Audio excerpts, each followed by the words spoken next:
Welcome to Marketing Moments, where I'll teach you the marketing fundamentals most entrepreneurs get wrong to help you stand out from the competition and attract your ideal clients. This is Dakiana Jackson, small business marketing coach and founder of Inspired Marketing Inc. Going into business for yourself is exciting, but what's even better is making it successful. In today's training, I'm going to give you 3 tips to help ensure your business gets off to a great start. Number 1, choose a niche that will sustain you. So this piece of advice is twofold. The first part involves identifying your target market. That's who you want to sell to. Make this as specific as possible. That means including demographic information like age, gender, income level, ethnic background, education level, hobbies, interests, household size, marital status, things like that. Some of this information can be found in local census data or even through a Google search, while other pieces can be gleaned from a poll of people in the area where you want to set up your company. You'll also want to understand what's called psychographic information. Those are behavioral characteristics of your target market, including things like their lifestyle, their behavior, and their habits. You can get this from running surveys and actually talking to people through focus groups. Surprisingly, you could even look at some of the social media profiles of potential buyers to understand the things that they like, the things that they don't like, and their habits. The second part of choosing a niche that will sustain you is to make sure the market is big enough for you. It's one thing to know who you want to serve, but this market has to be big enough so that your company is actually viable. For example, if you want to open a daycare for parents who work overnight shifts and we're choosing a location, if you opened up shop near local factories and hospitals where you know shifts are pretty much 24 hours, that might be a better choice than opening in an area where you know everybody goes home at 5. Why? After 5 o'clock, there's no need for your services. So remember, having a good idea is not enough. You have to make sure you choose a target market that both wants what you have to sell and is big enough to sustain you.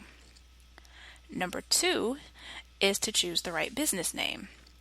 Now, having the right name can make all the difference. It's what will live on your packaging, be on your bank account, and all of your marketing materials. A good business name should be catchy, easy to remember, and have meaning.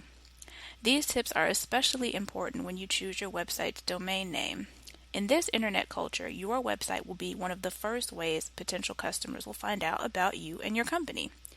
For example, I have a blog called Entrepreneur Resources, and the URL is entrepreneur-resources.net. Why? Because I want it to be a repository of resources for small business owners. So if you see that name, you immediately get, oh, this must be a blog for resources for entrepreneurs, because that's the name, Entrepreneur Resources. The third thing you can do to have a successful business is to showcase your social proof through success stories and case studies. In psychology, it's explained that people assume the actions of others when they're uncertain on how they should behave. This means that people will value your product or service more and be more inclined to try it if it's already been enjoyed by other people. For business owners, this means that you should showcase the things that show other people why your company rocks.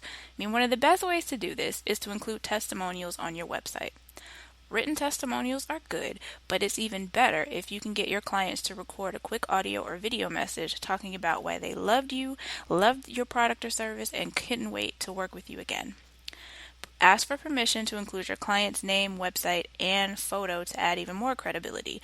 That way, when people come to your site, they know it's not just Jane Doe and John Smith, but actual people who have used your services and would recommend you.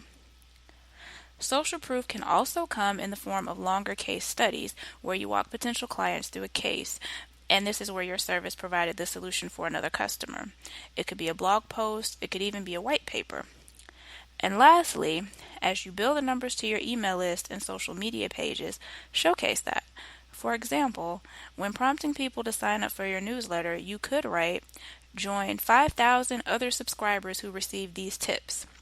It conveys the message that if 5,000 people are already reading this newsletter, it must be good. Again, if you've proven to be successful at serving a past client, potential customers will automatically think you might be successful at solving their problems too. These are my tips on how to have a successful business. 1. Choosing a niche that will sustain you. 2. Making sure you pick the right business name.